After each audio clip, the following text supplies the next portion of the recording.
So hello everyone, welcome to our channel physics all time. So everyone, আমরা কিন্তু আজকে চলে এসেছি লেডি বেবন কলেজের ওয়েবসাইটে, এবং লেডি বেবন কলেজের কিন্তু আর কয়েকটা লিস্ট বেরোনোর পর কিন্তু শুরু হতে চলেছে উইশ লিস্ট রেজিস্ট্রেশন বা উইশ লিস্ট 1 রেজিস্ট্রেশন, এবং তার জন্য যে ইনস্ট্রাকশন বা নোটিশ দিয়েছে এবং সেই নোটিশে কী কী বলা হয়েছে এবং উইশ লিস্ট প্রসেস বা প্রসিডিওরটা কীভাবে তোমরা করবে সম্পূর্ণ কিন্তু এই ভিডিওতে তোমাদেরকে বলবো। এবং চলো ভিডিওটা শুরু করা যাক। দেখো, পোর্টাল তোমরা সবার প্রথমে পোর্টালে চলে আসবে। আসার পর নিচের দিকে গেলে তোমরা কিন্তু দেখতে পাচ্ছ, দেখো এখানে কিন্তু 5th কল লিস্ট অবধি বেরিয়েছে, এবং তোমাদের কিন্তু একটা নিউ উইশ লিস্ট 1 রেজিস্ট্রেশন একটা নোটিশ দিয়েছে। আমি সবার প্রথমে তোমাদেরকে শিডিউলটা দেখাবো, তারপর কিন্তু আমি উইশ লিস্ট নোটিশ যেটা রয়েছে এবং প্রসেসটা সম্পূর্ণ বলবো। দেখো, শিডিউলটা যদি আমরা দেখে নিই, আমরা কিন্তু এখানে তোমরা যেটা দেখতে পাচ্ছ লেডি বেবন কলেজে 5th অ্যাডমিশন লিস্ট বা কল লিস্ট কিন্তু বেরিয়ে গেছে ইতিমধ্যে, কিন্তু 18 তারিখে। তো এরপর যে 6 লিস্ট বেরোবে আর 7 লিস্টটা বেরিয়ে কিন্তু লেডি বেবন কলেজের কি শুরু হবে, তোমরা কিন্তু online registration for wish list 1 সেটা কিন্তু স্টার্ট হয়ে যাবে, ঠিক আছে। এবং সেটার জন্য আমি তোমাদেরকে এবার দেখাচ্ছি, এই দুটো কিন্তু যারা লিস্ট বেরোবে সেই লিস্ট বেরোনোর পর কিন্তু ভ্যাকেন্সি অবশ্যই থাকবে, যেহেতু এতটুকু লিস্ট বেরোচ্ছে যেসব সাবজেক্টে ভ্যাকেন্সি থাকবে। একটু ওয়াইজ কিন্তু একটা উইশ লিস্ট কিন্তু একটা ওরা প্রিপেয়ার করবে, যেগুলো সাবজেক্টে ভ্যাকেন্সি তোমরা দেখতে পাবে, যে তোমরা যখন উইশ লিস্টে তোমরা কিন্তু যখন পার্টিসিপেট করবে তখন তোমরা দেখতে পাবে এই সাবজেক্টে ভ্যাকেন্সি আছে বলে তোমরা ওই সাবজেক্টে উইশটা করতে পারছো। তবে ঠিক আছে, আমি নোটিশটা এবার তোমার সামনে দেখিয়ে দিচ্ছি। তো সবার প্রথমে উইশ লিস্টে নোটিশটায় বলা হয়েছে যে উইশ লিস্টে তারাই এনরোল করতে পারবে বা পার্টিসিপেট করতে পারবে যাদের কিন্তু প্রথম কন্ডিশন হতে হবে যে মেরিট লিস্টটা তোমাদের বেরিয়েছিল রিভাইজড মেরিট লিস্ট, সেই রিভাইজড মেরিট লিস্টে কিন্তু তাদের প্রথমে নাম থাকা দরকার, ঠিক আছে। নাম্বার 1 কন্ডিশন কিন্তু এখানে বলে দিয়েছে। অ্যাডমিশন পোর্টাল দিয়েই তোমরা করতে পারবে, তোমাদের লগ ইন করে করতে হবে, ঠিক আছে, এবং সাবজেক্ট ওয়াইজ কিন্তু করতে পারবে, ঠিক আছে। এবং এইটা কবে থেকে শুরু হচ্ছে, এই যে উইশ লিস্টের যে পোর্টালটা তোমাদের করা হচ্ছে বা উইশ লিস্টের জন্য তোমরা যে রেজিস্ট্রেশনটা করবে সেটা কিন্তু শুরু হচ্ছে 20 আগস্ট থেকে, দুপুর 2টো থেকে 22শে আগস্ট কিন্তু রাত 11টা PM অবধি কিন্তু চলবে। তার মধ্যে তোমাদের কিন্তু করতে হচ্ছে এই উইশ লিস্টটা, এবং 24 তারিখে কিন্তু উইশ লিস্ট ওয়াইজ যারা আবেদন করলো বা উইশ লিস্টে রেজিস্ট্রেশন করলো তাদের নিয়ে কিন্তু একটা লিস্ট বেরোবে, ঠিক আছে, সেটা 24 তারিখ। এবার উইশ লিস্টে কী বলা হয়েছে, উইশ লিস্টে কারা কারা মানে অ্যাপ্লিকেবেল বা কারা কারা করতে পারবে এলিজেবল, ওয়াইজ মেরিট লিস্টে নাম ছিল ওই সত্যটা কিন্তু পূরণ করতে হবে। বা প্রথমত কিন্তু তোমাদের যেটা রিভাইজ মেরিট লিস্ট সেখানে কিন্তু তোমাদের নাম থাকতেই হবে। তারপরে কন্ডিশন দেখো, তারপরে কন্ডিশন যারা কিন্তু কোনো কল লিস্ট এখন অবধি 5টা বেরিয়েছে, আরও 2টো কল লিস্ট বেরোবে বা অ্যাডমিশন লিস্ট বেরোবে, সেই 7টা অ্যাডমিশন লিস্টে কোনো সাবজেক্টে কিন্তু মানে সিলেকশন হয়নি, ঠিক আছে। যদি সিলেকশন হয়ে থাকে কোনো সাবজেক্টে এবং সেই সাবজেক্টে কিন্তু সে গিয়ে আর কোন যদি সিট ভ্যাকেন্ট থাকে সে কিন্তু তার উইশ লিস্টে রেজিস্ট্রেশন করতে পারবে না, ঠিক আছে, বা এলিজিবল হবে না।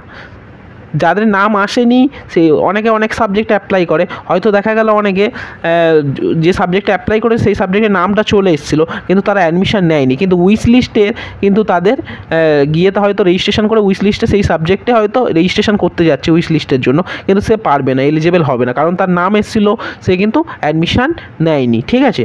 তাই তারা কিন্তু এলিজিবল হবে না, এবং যারা অলরেডি অ্যাডমিশন নিয়েছে তাদেরও কিন্তু সেই সাবজেক্টে আর কোনো উইশ লিস্টে কোনো রেজিস্টার করার কোনো দরকার নেই, ঠিক আছে। এবার নেক্সট দেখো, কোনো একজন ক্যান্ডিডেট হয়তো সাপোজ আমি এক্সাম্পল হিসেবে বলছি, হয়তো ফিজিক্সে অ্যাপ্লাই করেছে, ম্যাথামেটিক্সেও অ্যাপ্লাই করেছে, ঠিক আছে। হয়তো তার ফিজিক্সের মেরিট স্কোর হিসেবে তার হয়তো অ্যাডমিশন প্রসেসে সে হয়তো অ্যাডমিশন নিয়েছে, অথবা সে অ্যাডমিশন নেয়নি, ঠিক আছে।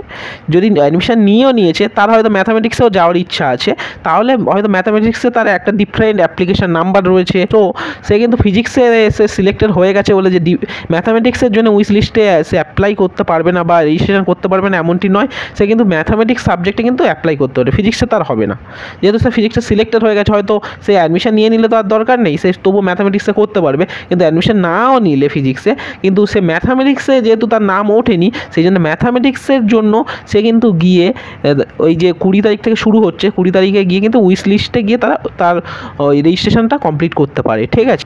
যাদের কিন্তু এখনও কোনো নাম ওঠেনি কিন্তু যারা ওয়েটিংয়ে রয়েছে তাদের কিন্তু অবশ্যই কিন্তু উইশ লিস্টে তোমরা রেজিস্ট্রেশন করতে হবে বা উইশ লিস্ট 1-এর জন্য, নইলে কিন্তু তোমরা পুরোপুরি চান্স মিস করে যাবে, আর কিন্তু তোমাদের নাম কোনো লিস্টে ওঠার যে সুযোগ সেটাও অবধি তোমরা পাবে না।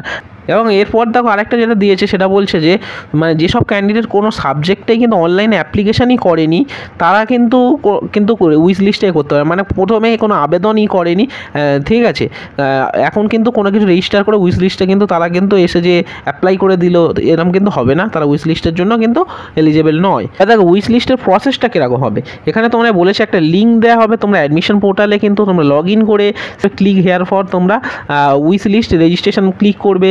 ক্লিক করার পর কিন্তু তোমাদের সামনে যে সাবজেক্টগুলো তোমরা অ্যাপ্লাই করে, তোমরা হয়তো একটা সাবজেক্ট অ্যাপ্লাই করেছো, সেই সাবজেক্টে কিন্তু তোমাদের কিন্তু একটা লিঙ্ক তোমরা পেয়ে যাবে, সেখানে ক্লিক করেই তোমাদের কিন্তু চুজ করতে হবে বা তোমাদের এখানে বলেই দিয়েছে যে সিলেক্ট করতে হবে যে উইলিং অর নট উইলিং, ঠিক আছে, ওই কনসিডার সাবজেক্টে তোমাদের সেখানে কিন্তু উইলিং করতে হবে, নট উইলিং করলে হবে না।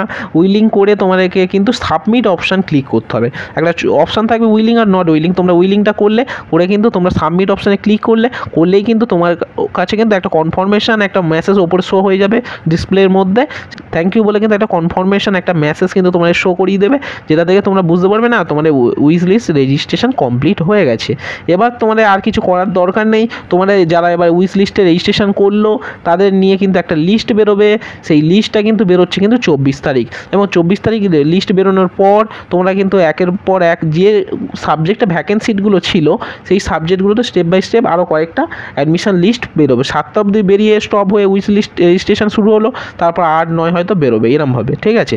এবং তোমাদেরকে অনেকে হয়তো ভাববে যে এই উইশ লিস্টে রেজিস্ট্রেশনটা করলেই তার মানে হচ্ছে আমার অ্যাডমিশন হয়ে যাবে, এরকম কিন্তু ব্যাপার নয়। তোমরা উইশ লিস্টে রেজিস্ট্রেশন এই কারণে করছো যে ভ্যাকেন্ট সিটগুলো তো বারবার ওদের তো অ্যাডমিশন লিস্ট বেরোচ্ছে, এবার এর মধ্যে কারা এখনও ইন্টারেস্টেড আছে সেইটা ওরা চুজ করার জন্য আরও কয়েকজনকে নিচ্ছে। এর মানে যে তোমরা যারা উইশ লিস্টে রেজিস্ট্রেশন করবে তাদের সবার যে অ্যাডমিশন হয়ে যাবে লেডি বেগম কলেজ, সেটা কিন্তু এখানে কিন্তু একদমই নয়, ঠিক আছে। তোমরা সুযোগটা পেতে পারছো, মানে যদি ভ্যাকেন্সি থাকে তোমরা মেরিট ওয়াইজ এক করে যেগুলো লিস্ট বেরোবে সেই লিস্টে তোমরা এবার নাম উঠলে তারপর তোমরা কিন্তু সুযোগ পাচ্ছ অ্যাডমিশন লিস্টগুলোতে, ঠিক আছে, মানে তোমরা সুযোগটা পাবে। আশা করবো তোমাদের কাছে আজকের এই ভিডিওটা একটু হলে হেল্পফুল হলে অবশ্যই কিন্তু ভিডিওটাকে একটা লাইক করো, ফ্রেন্ডসদের কাছে কিন্তু শেয়ার করতে তোমরা ভুলো না। So tata, bye bye.